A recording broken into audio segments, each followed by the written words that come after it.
Hey, what's up everybody? How's it going? Now, I like to think of myself as a serious gamer. You're probably wondering, well, why? I don't know. Just a hunch, I suppose. Just a feeling. But I'm here to talk about a very serious issue in gaming that seems to have a very split 50-50 opinion. You're either with it or against it, and it's hard to find a middle ground in this topic. There's a few issues in gaming that I've been meaning to cover but haven't actually got around to, and I've been also wanting to try more edited content, so I figured this would be a good issue or two to talk about. Do you actually own your video games? Yes and no. There's really not a complete straight answer, and there will be a lot of people out there, trust me on this, that have a very strong bias to saying strictly no, you do not. I'm here to give you the fine line and the breakdown on what content you own. To start things off, we need to talk about DRM. Also known as digital rights management. DRM is a way to stop pirating. It is a copyright protection for digital media. It's a way to stop people from downloading a game and then sending it to somebody else and having them being able to play it because it detects if you own the game or not. Sounds simple, right? Now here's where the big fear comes in. Think of DRM as a padlock and key. The game is the padlock, and the key is the DRM. You put the key in, you unlock the game. You play the game on your account. But what happens if you somehow lose the key or it gets misplaced? The padlock stays locked, thus locking you out of your games. And that brings in the big saying, if you go digital, you don't own it. And with most things said, that's a bit of a half-truth. Not all digital games are unowned by the consumer. One of the top results on Google about going DRM free will give you an entire list of sites that you can actually go and get DRM free games. And yes, it's on the list, even Steam. Specific games on there you can get DRM free, as long as the game is labeled launcher free. Now, a topic that comes up time and time again about not owning your digital game is Scott Pilgrim vs. the World on Xbox 360. And to be honest, that's not a DRM problem more than it is a copyright licensing issue. And companies really need to quit doing that. To make it short, Scott Pilgrim was made by Universal, but the game was made by Ubisoft. When the license expired, Ubisoft and Universal didn't renew their license together, and on one end or the other, and because of this, the game had to be removed from online stores and can no longer be purchased. But if you own Scott Pilgrim to this day on your 360, you actually can go through your download history, re-download it to your account, and still be able to play it. A DRM game would lock you out of the game entirely. A secondary argument can be made about the Demo PT, the game that everybody complains about today that was supposed to be Silent Hills, made by Kojima starring Norman Reedus. Konami went out of their way to pretty much nuke that, so if you have it on your console and you delete it, you can't go back and re-download it. This is where it gets really strange and iffy about the situation, because there's points to be made on both ends that are very unclear. For example, if you do have it downloaded on the console still, you can play it. You're not being locked out by DRM asking you if you own the game. But people also say since you can't re-download it, you never really own the rights to begin with. So it really doesn't fall under DRM more than it falls under Konami just disabling the download feature on the store page like a bunch of jerks. In the end of it all, we really have to agree to disagree. There's some cases where digital games you don't own, and there are digital games you do own. There have been occasions more recently with physical copies of games. Technically you own it, technically you don't. An example of this would be Spyro, the Reignited trilogy. They did state that the first game is on disc, but once you put that disc in, it unlocks the DRM, and there's an update where you have to download the second and third game. But I own it on disc. I should have it all. And you were absolutely correct. You should, but you don't. It's terrible, it's shitty, it sucks. You paid for a physical copy that should have all the games, but it doesn't. So even now, physical games, they're sharing the same fate as digital. In the end, it's really up to the publishers and developers on what gets sent out and what gets locked and unlocked. Physical or digital, they're both falling into the same fate. All I can do at this point to help you is to guide you on where to shop and where you're shopping at. And the rest is really voting with your wallet on where you go. And if you're gonna be one of those people who's gonna live in the big what if situation, where you're in constant fear of anything getting taken away at any point, then I recommend you start sticking with PS2 and previous systems, because PS3, Xbox 360, and onward isn't for you. Don't shop there, period. And as for PC, you can almost play anything on there if you know what you're doing, so we're not really including that too much here outside of the DRM conversation. We'll say that anything PS2 and previous we'll call the pre-patch era, and anything Xbox 360, PS3, and onward will be post-patch era. So pre-patch era, you're completely okay.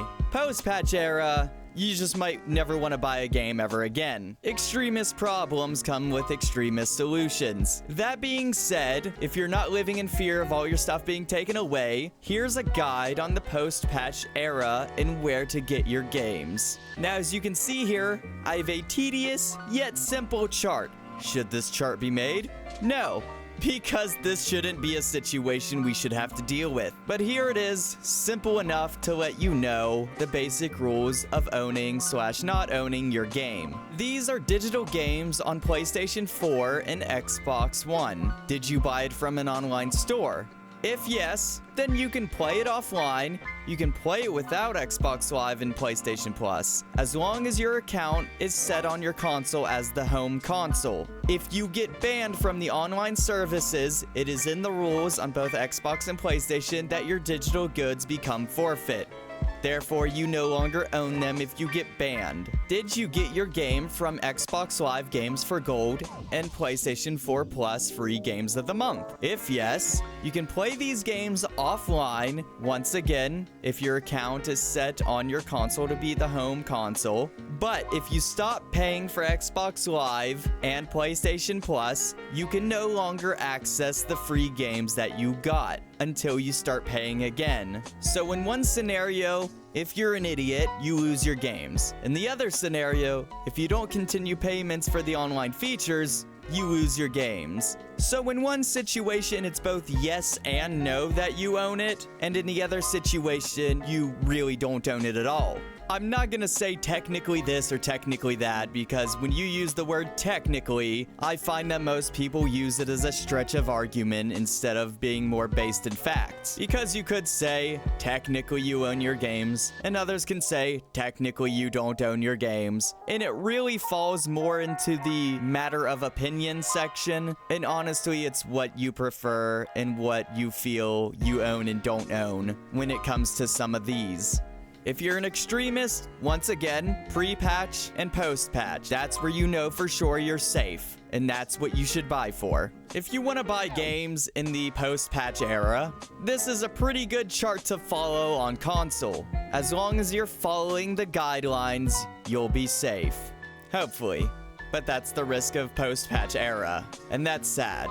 Now, if you're playing on PC, once again, here's a list of sites that do not do DRM.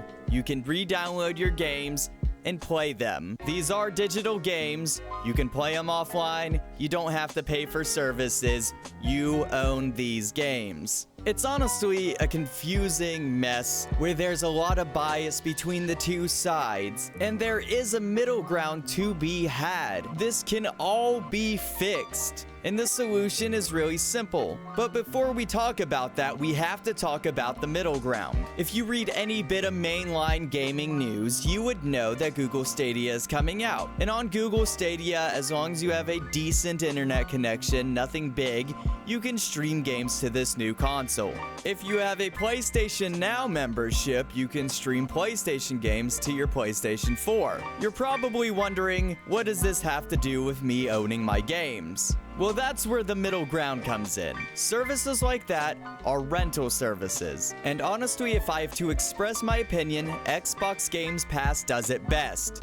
It's a good middle ground for people who want to do digital while also fully acknowledging they don't own it because it is a rental service. With Google Stadia and PlayStation Now, you get the games instantly, but they're streamed to you.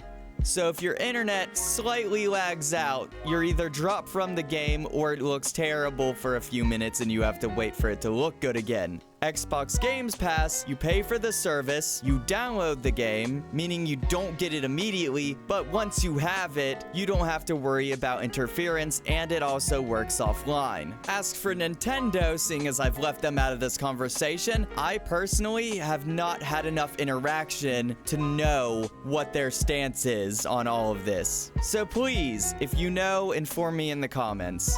But as far as fixing the situation, my honest opinion, and the only way I can guess that this would be successful, is to protest and vote with your wallet. Stop buying games for these new systems and paying for their online services until they change their terms and conditions. This counts for both digital media and physical. Now, this is destined to fail, obviously, because a lot of people that buy video games are casual gamers who don't read about this stuff. They don't know about this stuff, and they're not going to do it. And asking a hardcore gamer not to buy the latest game in the latest system, you have to have the strongest of freaking willpowers to do that. So as far as I'm concerned, protesting isn't going to work, but more power to you if you do it, and hopefully we can change the industry. But I'm not gonna get my hopes up.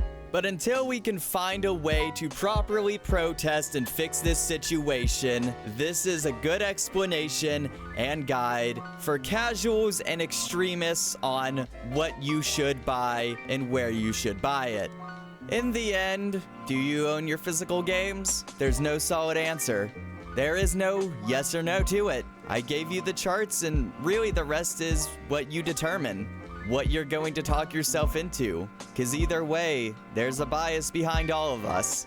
I'm aware of this chart, I agree with the chart, but I like to say I own my stuff, because it makes me feel good. I just hope that this video made you more aware of the situation and that it helped you. Not only in understanding, but on what you're spending your money on. And in the end, what you spend your money on is what matters and makes the world go round.